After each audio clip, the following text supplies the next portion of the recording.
नमस्कार श्रोताओं। आज हम गीता के एक ऐसे गुप्त श्लोक के बारे में बात करेंगे जिसके बारे में बहुत ही कम लोग अच्छी तरह से जानते हैं।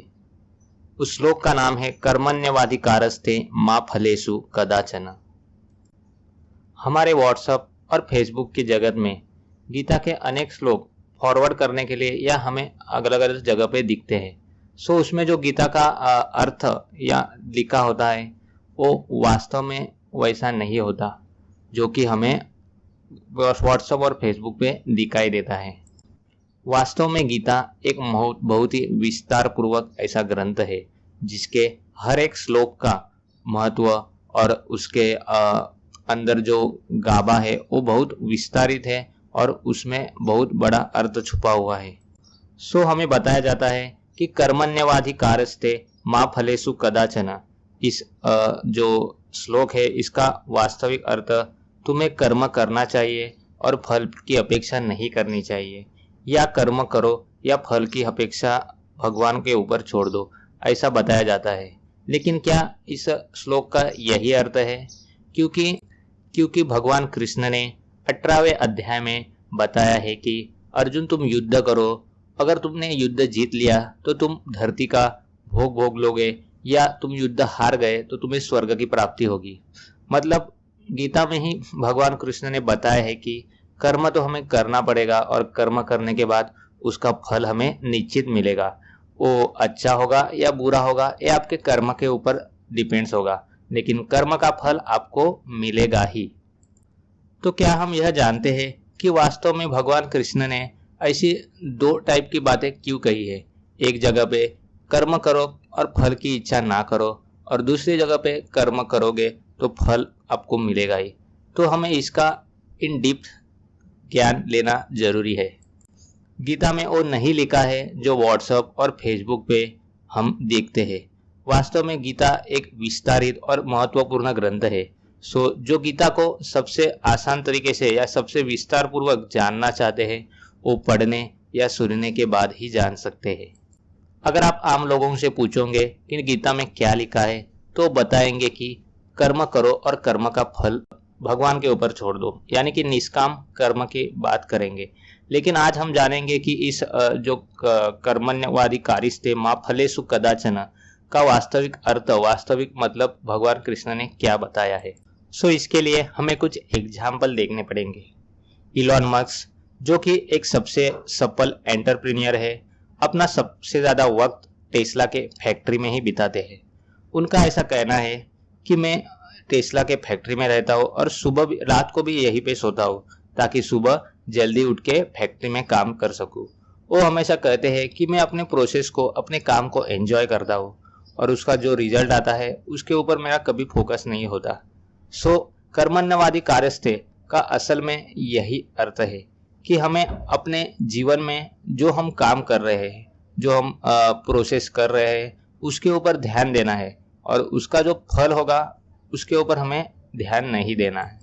सो जब भी आपको कोई एग्जाम क्रैक करनी होती है तो आप उसकी प्रिपरेशन स्टार्ट कर देते हो। पर अगर आप ये बात हमेशा सोचते रहोगे कि हाँ मुझे इस एग्जाम में फर्स्ट आना है, मुझे इस एग्जाम में फर्स्ट आना है, और आप प्रोसेस जो कि आपको हार्डवर्क इसके लिए मेहनत करनी होती है उसके ऊपर अगर आप जोर नहीं दोगे और आप फल के ऊपर हमेशा ध्यान दोगे तो आपको कदाचित वो रिजल्ट नहीं मिल पाएगा। लेकिन जो व्यक्ति फल के ऊपर ध्यान न देते हुए प्रोसेस को एंजॉय कर रहा है, जो जिसको पता है कि मुझे मेहनत करनी है इस एग्जाम में फर्स्ट आने के लिए, सो मेहनत को एंजॉय कर रहा है, अपने मेहनत को इम्प्रूव कर रहा है, अपने जो स्टडी है उसको लगातार वो कर रहा है और प्रोसेस को एंजॉय कर रहा है। सो उसे वो फल मतलब जो वो फर्स्ट आना चाहता है और उससे भी अच्छा रिजल्ट उसको प्राप्त हो सकता है। सो यहाँ पे हम और एक उदाहरण देख लेंगे MS धोनी के बारे में। MS धोनी अपने इंटरव्यू में एक बार कह चुके हैं कि मैं कभी रिजल्ट के ऊपर फोकस नहीं करता, मैं जो भी प्रोसेस हो उसके ऊपर ही फोकस करता हूँ, जो भी मेरा काम है उसे मैं एंजॉय करता हूँ और प्रोसेस पे हमेशा ध्यान देता हूँ और फाइनल रिजल्ट उसके हिसाब से आ जाते हैं। सो आप देख सकते हैं कि जिम में जो इंसान अपनी इच्छा से जाता है और एक इंसान जबरदस्ती जिम भेजा जाता है, तो उस दोनों में बहुत अंतर होता है। जो जबरदस्ती जिम जाता है वो 1 घंटे या आधा घंटे में जिम करके उससे बाहर निकलने की कोशिश करता है, और जो जिम से लोग करता है अपने बॉडी बनाने के लिए जो प्रोसेस के ऊपर ध्यान देता है, 1 साल बाद आप उसका रिजल्ट देख सकते हो। सो कर्मण्यवादी कार्यस्ते मा फलेषु कदाचन, इसका वास्तविक अर्थ अगर हमें जानना है तो हमें अपने जीवन में ये श्लोक अमल करना चाहिए कि हमें कभी भी कौन सा भी कार्य करते समय अपने प्रोसेस पे ध्यान देना चाहिए, ना कि उससे हमें क्या प्राप्त होगा उसके ऊपर। दुनिया में जितने भी महान लोग हो चुके हैं वो हमेशा इसी चीज के आधार पे ही महान हो चुके हैं, क्योंकि वो हमेशा अपने प्रोसेस के ऊपर ध्यान देते हैं, प्रोसेस को एंजॉय करते हैं। उससे उन्हें क्या प्राप्त होने वाला है, क्या फल मिलने वाला है, इसके ऊपर उनका कभी ध्यान वो मतलब उसके ऊपर ज़्यादा फोकस नहीं करते। सो इस कारण उनका रिजल्ट जो वो सोचते हैं उससे भी कई गुना अच्छा हो जाता है।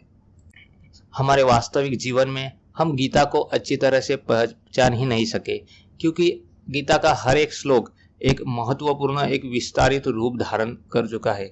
अगर गीता के एक भी श्लोक हमारे जीवन में आ जाए तो हमारे जीवन का कल्याण हो सकता है।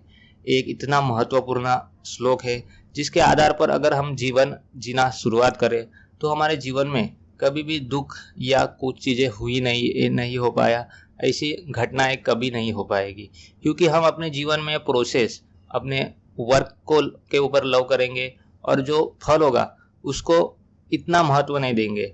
अगर हमारा वर्क मेहनत अच्छी हुई तो फल अच्छा आएगा, और अगर वो कम हुई तो फल थोड़ा कम आ जाएगा, लेकिन हमने प्रोसेस तो एंजॉय की होगी।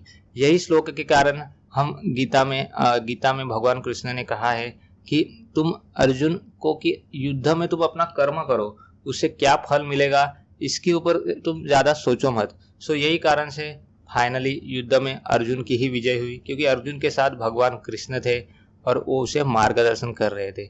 इसी प्रकार अगर हम भी अपने जीवन में भगवत गीता को लेके आए और भगवान कृष्ण ने जो मार्गदर्शन अर्जुन को किया है वही मार्गदर्शन हम अपने जीवन में ला पाए, तो हम भी अपने इस जीवन के रेस में विजयी हो सकते हैं।